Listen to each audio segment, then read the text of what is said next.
This is Andrew with Android Central, and this is the Samsung Galaxy Note 4.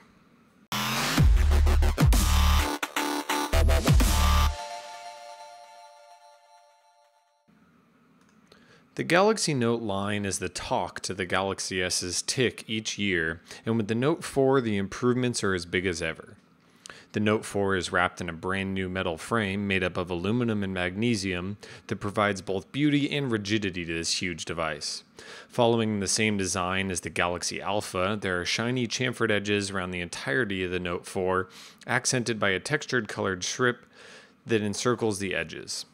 With matching home, volume, and power buttons, this is easily the nicest looking device Samsung has ever made.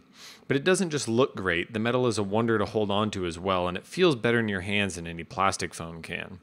But yes, the back is still made out of Samsung's flexible faux leather textured plastic, but it almost doesn't matter considering how much the metal sides influence its feel. And the extra grip and weight savings are an added bonus. All of that metal surrounds a brand new 2560 by 1440 display at 5.7 inches, which has fantastic clarity, brightness, and colors. It's backed up by top-end specs, including a Snapdragon 805 processor, 3 gigs of RAM, and 32 gigs of storage. But let's not forget that this is a Note phone, and that means interesting features like the S Pen and Multiwindow are here. The S Pen is nearly unchanged from 2013 itself, but Samsung is paying much more attention to the design and function of its features. You can still capture screenshots for quick annotations, as well as use Action Memo for more serious note-taking. And the S Note app has received a visual makeover as well. But there are still far more people who are picking up the Note for its large screen and what that enables than for the S Pen.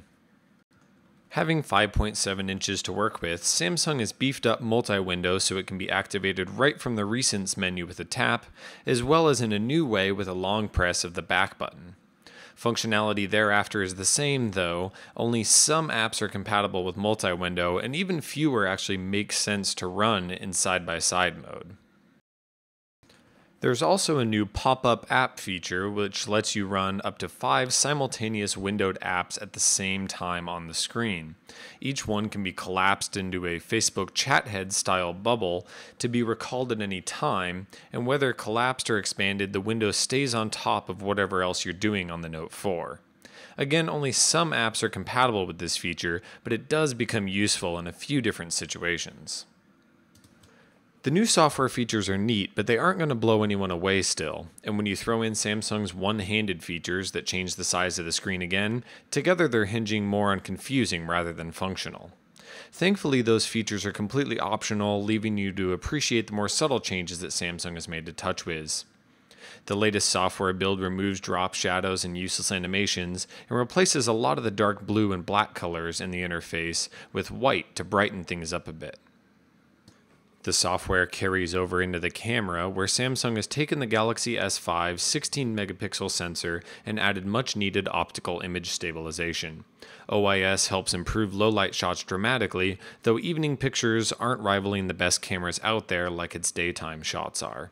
The front camera is dramatically improved as well, and the 3.7-megapixel sensor is backed up by a panorama selfie mode that actually does a great job taking super wide-angle shots. The Samsung Galaxy Note 4 improves in just about every area possible coming from the Note 3, and even the Galaxy S5, to make one big phone that will be irresistible for so many people. The design, display, performance, and camera are all great upgrades, so long as you're willing to stretch your hands as far as they go to use this 5.7-inch phone. If you can do that, you'll be rewarded with one fantastic device.